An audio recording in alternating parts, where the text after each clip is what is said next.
अध्याय 4। सूचना और सत्ता। कौन किसे नियंत्रित करता है। कल्पना कीजिए, एक ऐसा शहर जहां हर किसी की हर हरकत पर नजर रखी जा रही है। कोई भी कहां जा रहा है, क्या खा रहा है, किससे बात कर रहा है, हर चीज रिकॉर्ड की जा रही है। अब सोचिए, इस जानकारी का उपयोग कौन कर सकता है। क्या यह लोगों की सुरक्षा के लिए है, या यह एक तरीके से उन्हें नियंत्रित करने का जरिया है। जिसके पास सूचना होती है, वही सत्ता को नियंत्रित करता है। इतिहास में जितनी भी बड़ी ताकतें बनी, उन्होंने हमेशा सूचना पर अपनी पकड़ बनाई। राजा, सम्राट, धार्मिक संस्थाएं, जासूस, खुफिया एजेंसियां और आज की डिजिटल कंपनियां सभी सत्ता बनाए रखने के लिए सूचना को सबसे बड़ा हथियार मानते हैं। सूचना और शक्ति का ऐतिहासिक संबंध। प्राचीन काल से लेकर आज तक सत्ता उन्हीं के पास रही है जो जानकारी को नियंत्रित करते हैं। प्राचीन राजा और धर्मगुरु। आम जनता को ज्यादा जानकारी नहीं थी। धार्मिक ग्रंथ केवल कुछ खास लोगों को पढ़ने की अनुमति थी। ज्ञान तक सीमित पहुंच का मतलब था सत्ता पर उनका नियंत्रण। साम्राज्य और खुफिया नेटवर्क।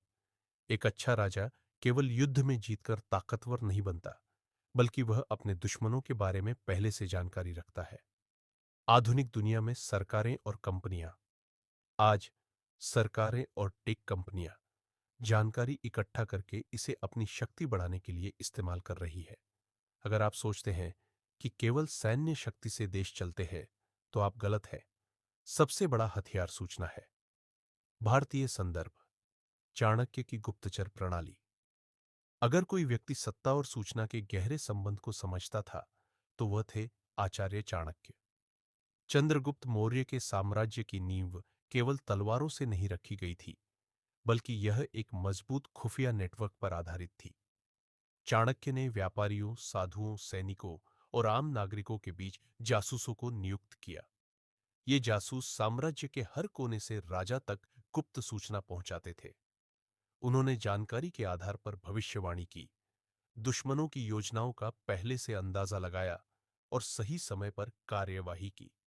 आज की दुनिया में इसे इंटेलिजेंस नेटवर्क कहा जाता है, लेकिन इसकी जड़ें प्राचीन भारत में थी।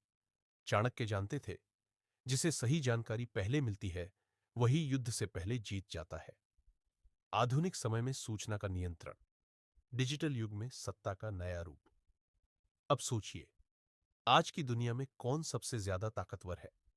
दुनिया के सबसे अमीर व्यक्ति कौन है। टेक इंडस्ट्री के लीडर्स।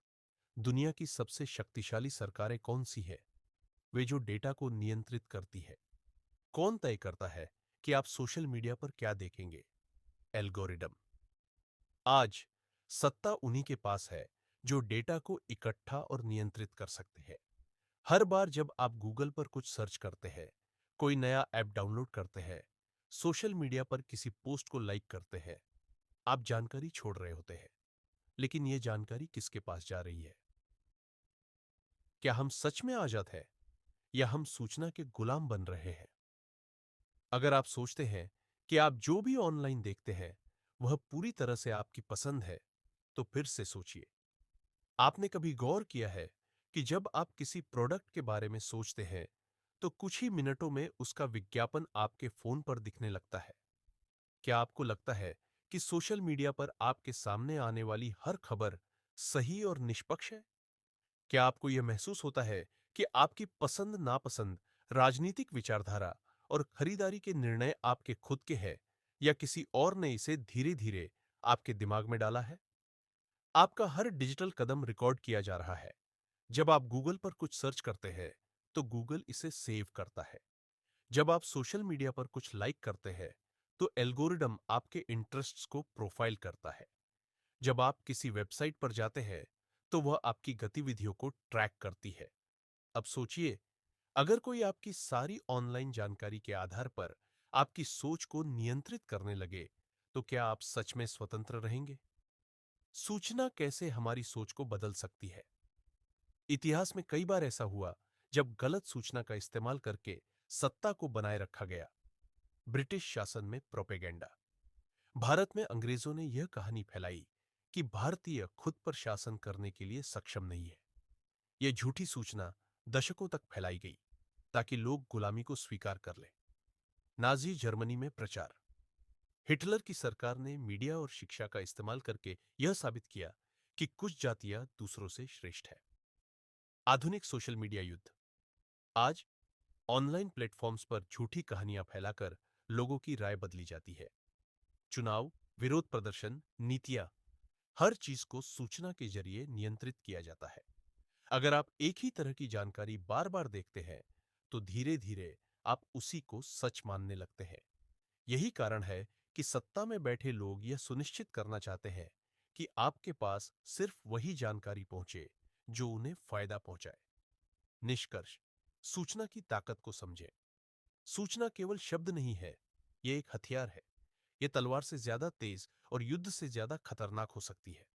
तो हमें क्या करना चाहिए? एक, किसी भी सूचना को आंख बंद करके स्वीकार न करें। दो, जानकारी के कई स्रोतों को देखें, न कि सिर्फ एक।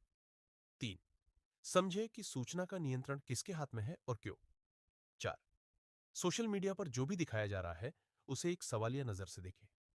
पांच, हमेशा सोचें कि सूचना किसका फायदा कर रही है, आपका या किसी और का। आज की दुनिया में युद्ध केवल गोलियों और मिसाइलों से नहीं लड़ा जाता, बल्कि सूचना और डेटा से लड़ा जाता है।